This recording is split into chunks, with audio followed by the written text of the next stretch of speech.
दरम्यान विरोधकांच्या ईव्हीएम विरोधाला महायुतीच्या नेत्यांनी जोरदार प्रत्युत्तर द्यायला सुरुवात केली आहे. पाहूया.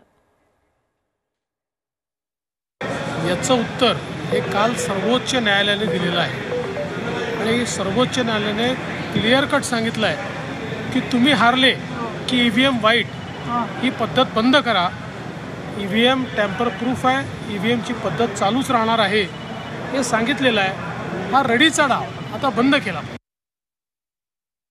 जेव्हा ते हरतात, झारखंडमध्ये काय होतं, ईव्हीएम बरोबर होता का?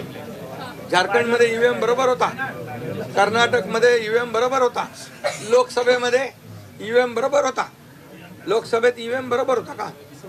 आता हरल्यावर तुम्ही रडीचा डाव काय खेळताय?